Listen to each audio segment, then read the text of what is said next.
everyone. This is Kyle. That is Laura. This is He Said, She Said. Laura, happy 2013. I know. Happy 2013. For a brief moment on the first, I was like, oh my God, we're in the year like 2013. Well, we made it past, the Mayan calendar. Nothing, happened bad to us. The earth didn't explode or anything like that. So, what a bunch of bullshit for nothing. And I'm recharged and ready to rock and roll.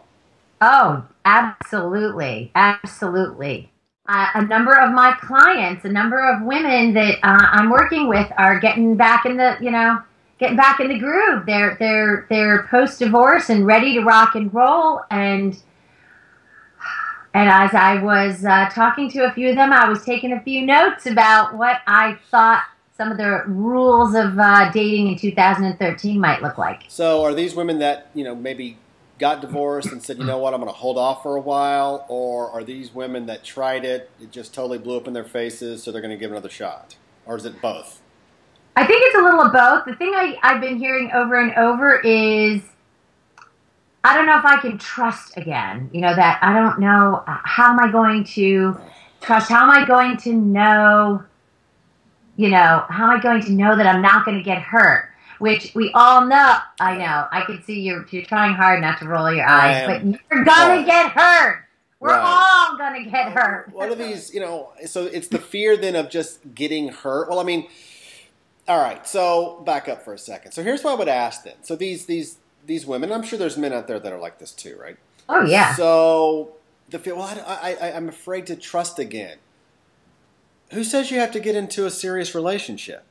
Why can't you just enjoy the fact that this is an opportunity to meet some new people, make some different connections that are maybe outside the office and see where it goes? I mean, why is it that for a woman to say that, or for a man to say that for that matter,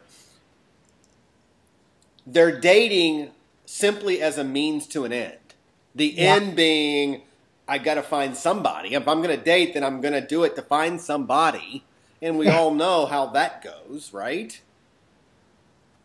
Oh, yes. But this is common knowledge, is it not? I mean, I think we all intrinsically know this, whether or not we've dated in the last 6 months or it was 20 years ago.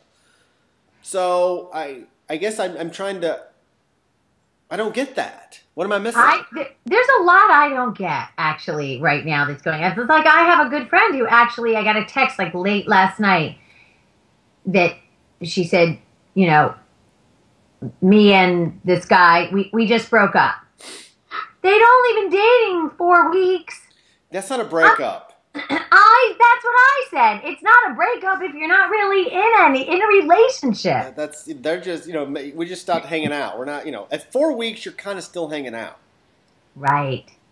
It's dating. It's called dating.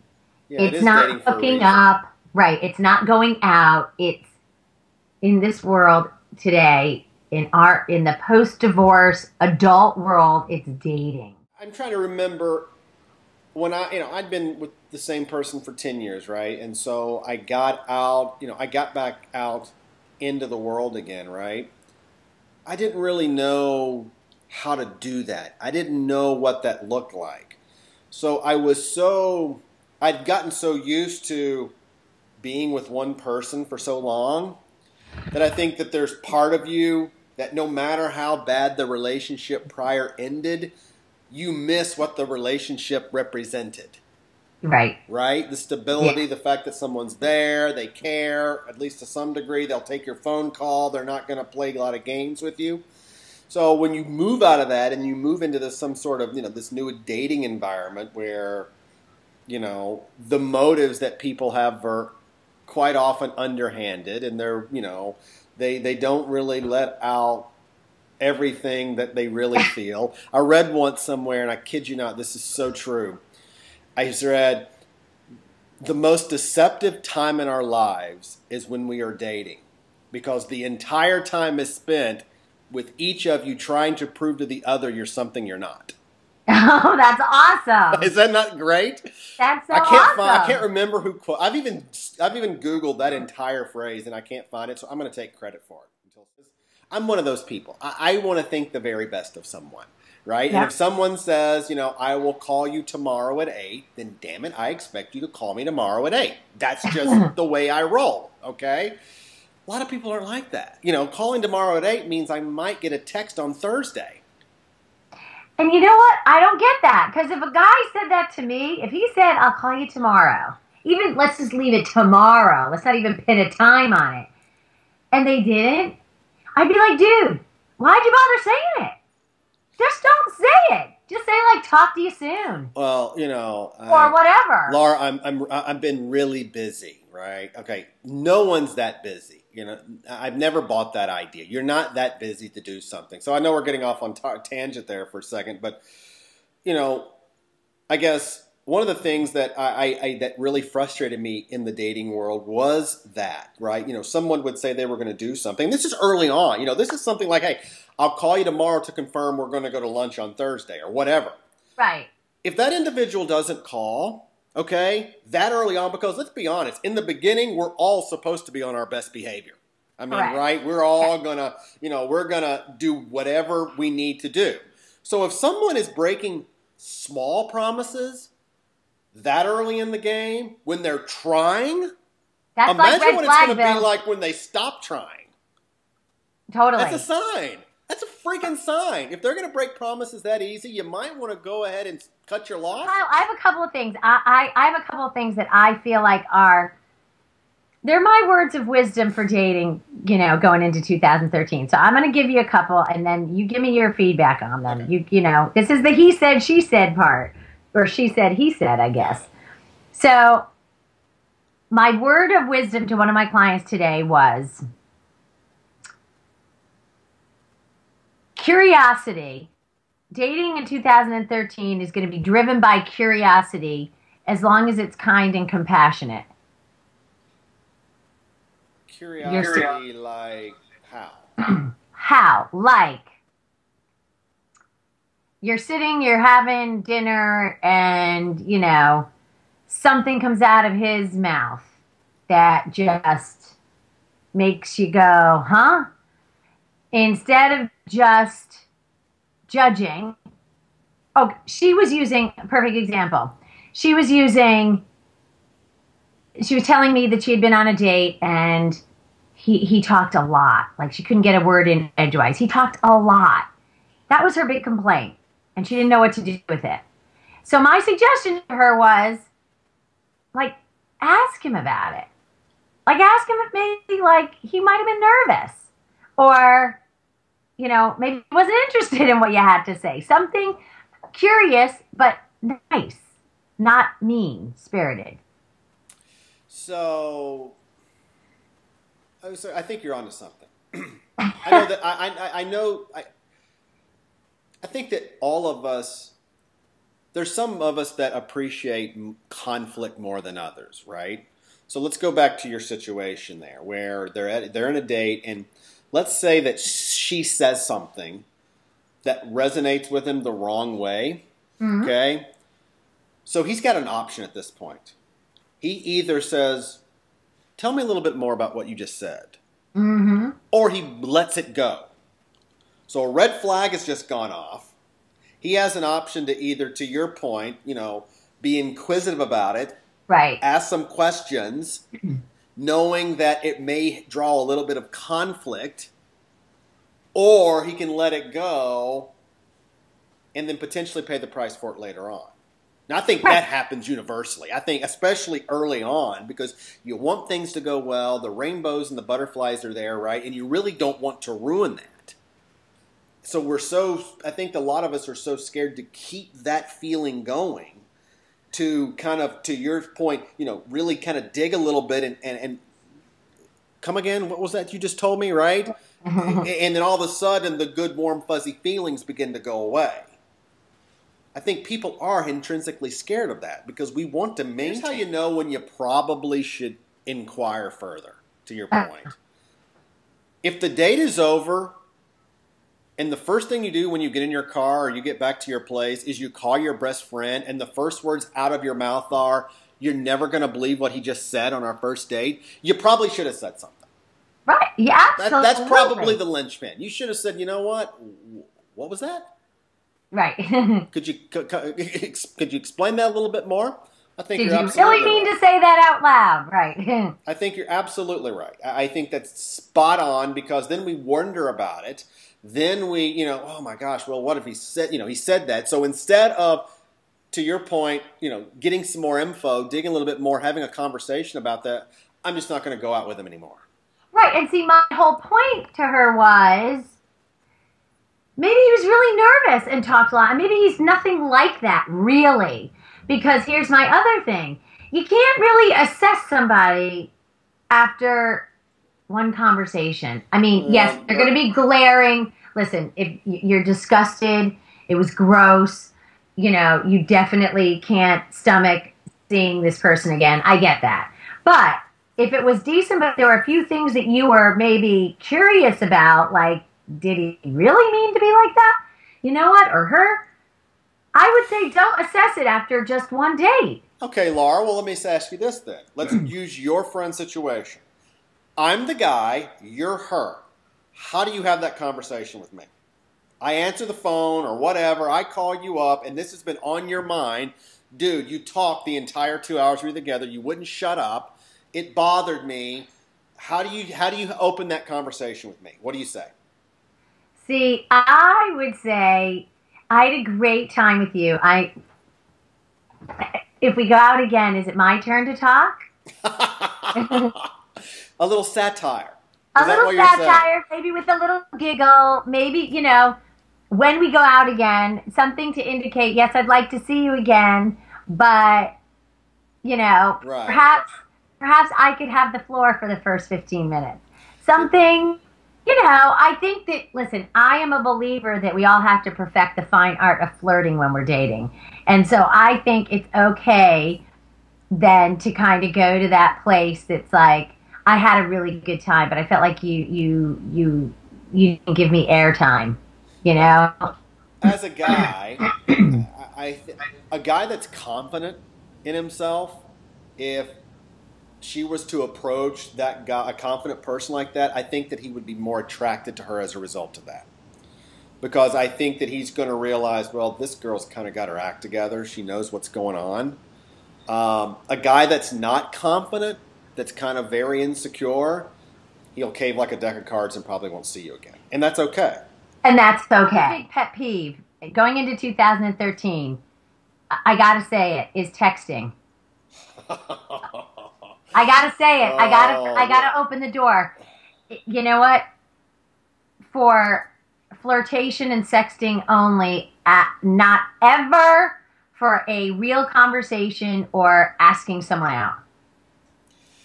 Or making plans like that. Never. No. Women are notorious for texting. All right? I heard it told to me once that getting a text is like getting a Christmas present. Every time you hear the bling go off, you don't know what it's going to be.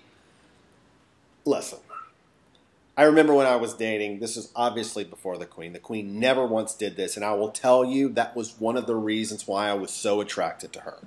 So I would be dating someone or I'd be trying to go out with someone, and we were the early stages, right? So we'd be texting back and forth. I'm like getting carpal tunnel here, right? Having a conversation. So I'm like, you know what? Screw this. I get up on the phone and call, write to voicemail, leave a message, never calls me back. Done. We are done. Because at that point, here's what I know. You're texting me and about 5 other guys at the same time. I agree with you. And you know what? I don't respond to people who ask me out or to do, well, I don't respond. I'm not dating at all, but I don't respond to a request to go out or do something via text. Yeah. No, you can't pick up the phone. No. Yeah. Not happening. And I tell you, I really believe, honestly, Laura, that men are becoming just as bad because as a guy, it's easy for me to text you and say, hey, do you want to meet up? And if you say no, my ego stays intact. If I call you up, or I go see you face to face and you shut me down, totally different situation. Women, you guys should never, you should just say from the very beginning of a date, listen, I want to see you again. Let me just lay this out on the table now. You text me out on a date, it's always going to be no. Just lay it out there right now. It's Make him exactly man what up. I did. It's exactly what I did. That's my new dating rule when I work with clients, is to say to them, no, because I am hearing it all over the place that, like, he never really wanted to talk. He just wanted to text. He doesn't respect you. That's He's playing with you. It's just it's fun and games for you. It's like, I'm not going to put a lot of effort into you. I'll just put like 20%. Right? I'll put as much effort into you as I can actually fill up in a text message. That's all you're going to get from me. Yeah, that's teenage. That's like teenage dating. I don't do it. I can't. We can't. You can't do it. As an adult, let me just say this to those listening. Not going to work. Only going to work with a flirtation here and there. A little, a little fun flirtation, texting, sexting, whatever you want to call it. But it's not going to work in any other capacity. Not going to work. I think at the end of the day, women own that. I think you do. I really believe that at the end of the day, you can stop that, all right? Yeah. Because let's be honest, Laura, you and I both know this. In a dating relationship between a man and a woman, almost exclusively, the boundaries of that relationship, in all aspects, sexually, romantically, whatever, the communication within that relationship is all established by her. It is. I agree. So if you don't want him, if you complain all he does is text me, then you need to be the one to say, dude, if you want to see me again, this is going to stop. Even if he walks away. You know what? If he walks away, that tells you the kind of guy he was. That tells you he did not care enough about you to say, you know what? I'm going to do what she wants. If that's something that she wants me to do for her, she's worth me doing that. If he's not willing to do that, he just showed all of his cards. Bye-bye. That's all I have to say. Bye-bye. And here's my other thing. Here's my last one that I came up with today because I was really thinking about this. You got to do things while dating. You have to do things together, not just have dinner. Right. Or drinks. You got to go do stuff. Go for a hike. Go for a drive. Paint pottery. I don't give a shit what you do, but go do something. Why? It doesn't involve martinis. Why? Because different energy, a different opportunity for conversation, it gives different dimensions of someone. There's only so much sitting across the table sipping martinis that one can really kind of get a sense of who someone is. If you really want to be creating a relationship down the road, you got to know that you can do stuff together. You got to know that you can be compatible in different environments. That's what I think. I do believe, and I know where you're going with this, and I think that you're right. If you put people in different environments, in different situations, you get to see how they respond to those situations. Mm-hmm. That can then tell you, well, if he acts like that way here, then what's he going to act like in this situation? Yeah. So you can begin to formulate some opinions and make some judgment calls. And yes, I'm going to say that because we all do it. That's a load of crap to say that we don't.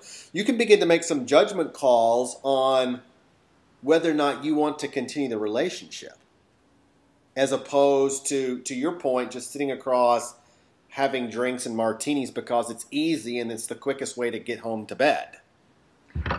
I never got it. You know, I'm a big skier and I love to ski. And one of my favorite things to do when, in a new relationship was maybe go ski together.